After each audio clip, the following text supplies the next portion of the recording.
और एक बड़ी खबर जान लीजिए बिहार की राजनीति से। नीतीश कुमार को लेकर बिहार की राजनीति अब गर्म है। अब बिहार बीजेपी के बड़े नेता और मोदी सरकार में मंत्री हैं गिरिराज सिंह। उन्होंने नीतीश पर हमला बोला है। कहा है कि मजार पर नीतीश के चादर चढ़ाने पर कुछ नहीं होने वाला है। गिरिराज सिंह का बयान है। वो कहते हैं कि मजार पर जाएं या हज पर, कुछ नहीं होगा। नीतीश कुमार व्याकुल भारत हैं। नीतीश हीरो से जीरो हो गए हैं। गिरिराज का कहना है कि नीतीश के लिए अब बीजेपी के दरवाजे बंद हो गए हैं। ये काफी अहम बात कि जेडीयू और नीतीश के जो मंत्री हैं वो कह रहे हैं कि 7 जन्म ले लेंगे लेकिन बीजेपी में नहीं जाएंगे। उधर बीजेपी के जो बड़े नेता हैं गिरिराज सिंह, अब वो कह रहे हैं कि बीजेपी के दरवाजे नीतीश कुमार के लिए बंद हैं। ये तस्वीर देख लीजिए। नीतीश कुमार ने जब चादर चढ़ाई है और उस पर गिरिराज सिंह ने तंज कसा है और कहा है कि वो चादर चढ़ाएं या हज कर ले जाएं, नीतीश अब हीरो से जीरो बन चुके हैं। बिहार के मुख्यमंत्री नीतीश कुमार को प्रधानमंत्री बनाए जाने के लिए दुआएं मांगी जा रही है, चादर चढ़ाया जा रहा है। हमारे साथ गिरिराज सिंह जी हैं। गिरिराज जी, अब आप क्या करेंगे? उनके लिए तो दुआएं हो रही है, अब तो प्रधानमंत्री पद के लिए वो एक तरह से दावेदार होते जा रहे हैं बिहार से। देखिए, हम उनके साथ काम कर चुके हैं, इसलिए मुझे उन पर कोई टिप्पणी करने में भी अच्छा नहीं लगता है। लेकिन नीतीश बाबू से मैं पूछना चाहता हूँ कि आप मुझे ये बताएं कि आप की विश्वसनीयता कहाँ बची है? हमने तो कभी नहीं कहा जिस भतीजा के गोदी में बैठे हैं उसने नाम दिया, वो नाम बोलने में भी मुझे अच्छा नहीं लगता है। पलटू चाचा, जो आदमी 18 साल से मुख्यमंत्री रहे, 19वां साल बीत में घुसेंगे, वो आज तक अपने पैर पे खड़ा नहीं हो पाए। मुझे आखिर उनको ममता क्यों मानेगी? आखिर देश उनको क्यों, जो कह रहे हैं कि संयोजक नहीं बनाया लोग, क्यों बनाएगा?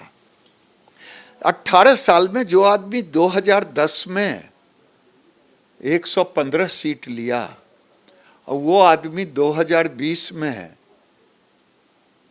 घट करके 43 सीट पे आ गया। गालियां दें कि बीजेपी ने हरा दिया, वो हरा दिया, वो हरा दिया, लेकिन घट तो गया।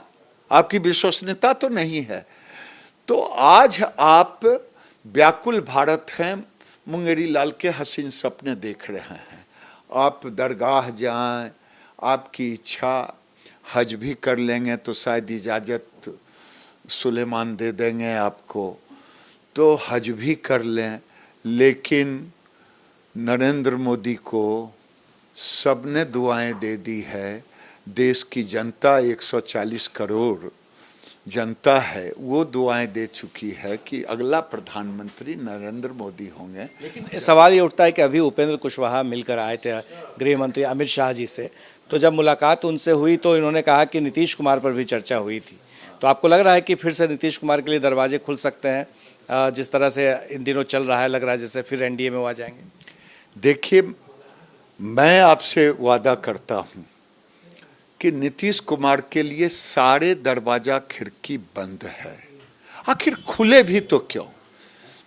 जिस आदमी की विश्वसनीयता जमीन पर आ गया हो, जो एक समय हीरो के रूप में 2010 में था, आज जीरो के रूप में। गिरिराज जी, एक बार वो आ चुके हैं आपके साथ, छोड़ करके वो आ चुके हैं, तो दोबारा आने में क्या दिक्कत है? लेने में राजनीति में तो कोई परमानेंट दोस्त दुश्मन होता नहीं। मैं आपसे कोई अलग नहीं हूं आपकी बात से, लेकिन लिया जाएगा, कुछ रहेगा तब न। इनके पास कुछ बचा ही नहीं है।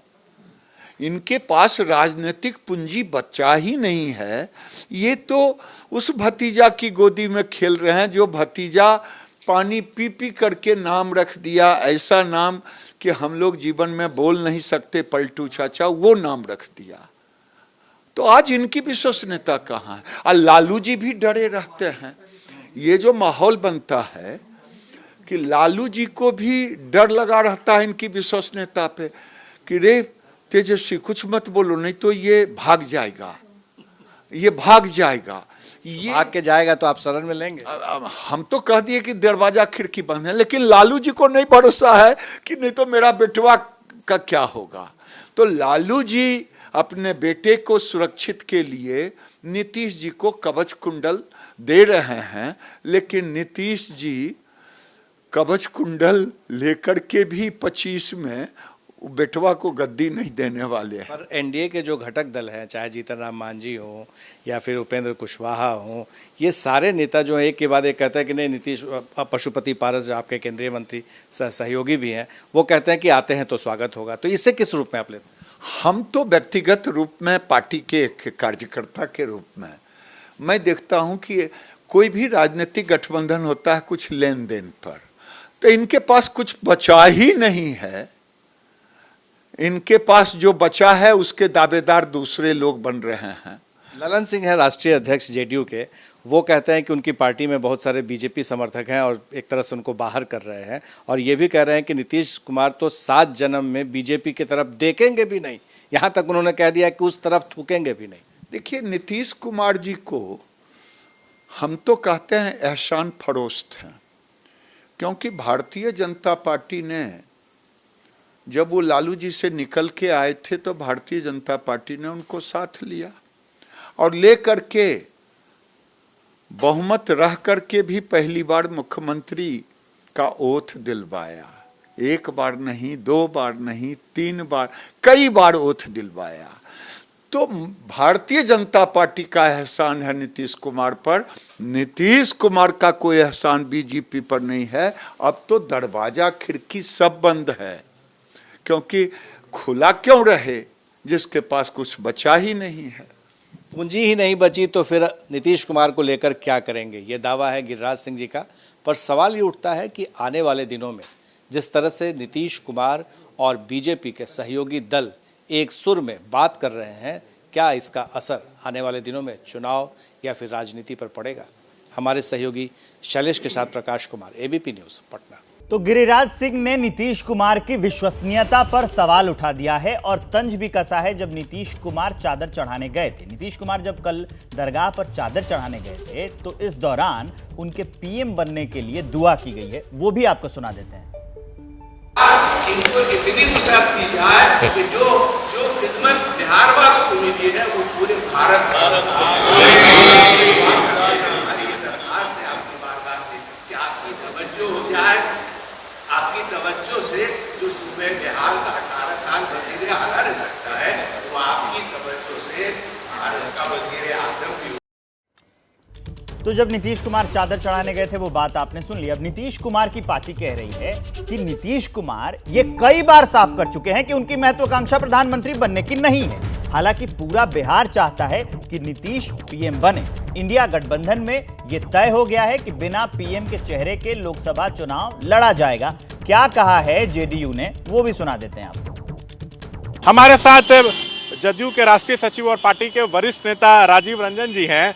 आरजेडी के तरफ से कहा गया है कि नीतीश में पीएम बनने वाले सारे गुण हैं, वो पीएम मटेरियल हैं। हम लोग चाहते हैं कि वो पीएम बने, देश का अगला पीएम बिहार से हो, हम ये चाहते हैं। आरजेडी की तरफ से कहा जा रहा है। देखिए, देश में नीतीश कुमार जी की जो स्वीकार्यता है, सभी राजनीतिक दलों में नेताओं से लेकर कार्यकर्ता और जनता के सभी वर्गों में उन्हें आदर और सम्मान की दृष्टि से देखा जाता है।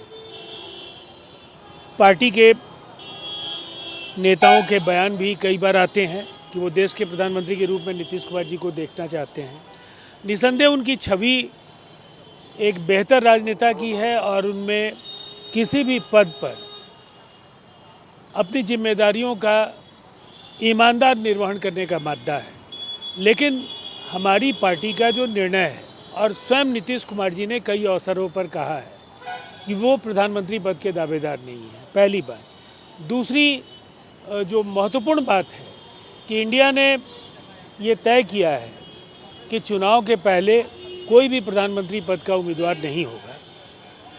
नतीजे जब आएंगे, देश का अगला प्रधानमंत्री निर्वाचित सांसद तय करेंगे। तो ये पार्टी का आधिकारिक स्टैंड है और इसीलिए जो लोग भी उनको देश के अगले प्रधानमंत्री के रूप में देखना चाहते हैं, उनकी भावनाएं, उनका हम सम्मान करते हैं।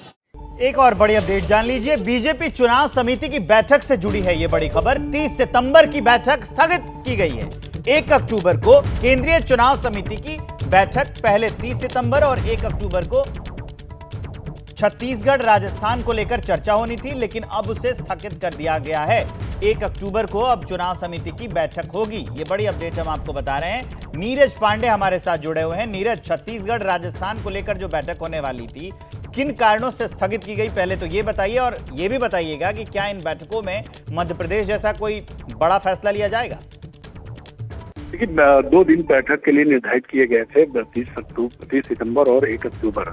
30 सितंबर को प्रधानमंत्री नरेंद्र मोदी की छत्तीसगढ़ में बड़ी रैली आयोजित हुई है और छत्तीसगढ़ का विषय रखा जाना है, इसलिए छत्तीसगढ़ के ज्यादातर नेता पीएम की रैली में व्यस्त रहेंगे और तमाम कार्यक्रम, इसलिए उनका शाम को दिल्ली पहुंच पाना थोड़ा सा मुश्किल हो रहा था। ऐसे में पार्टी ने ये तय किया कि अब जो 2 दिन बैठक होनी थी, उन 2 दिन की बैठकों को 1 दिन किया जाएगा, यानी कि 1 अक्टूबर को ही ये बैठक होगी। शाम को 6 बजे भारतीय जनता पार्टी कार्यालय में ये बैठक आयोजित है और उस बैठक में छत्तीसगढ़ और राजस्थान के विषय पर चर्चा होगी। मध्य प्रदेश का जो विषय था, मध्य प्रदेश के विषय को भी और कोर कमेटी में रखा जाएगा, उसमें और सारे विषयों पर चर्चा होगी। उसके बाद एक अलग से बैठक होगी जिसमें मध्य प्रदेश और तेलंगाना के विषय को रखा जाएगा।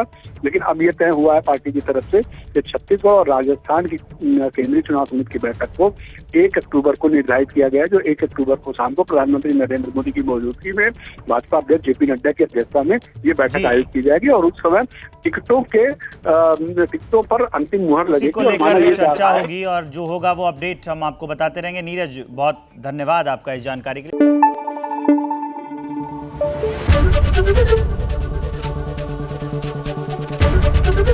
एबीपी न्यूज आपको रखे आगे।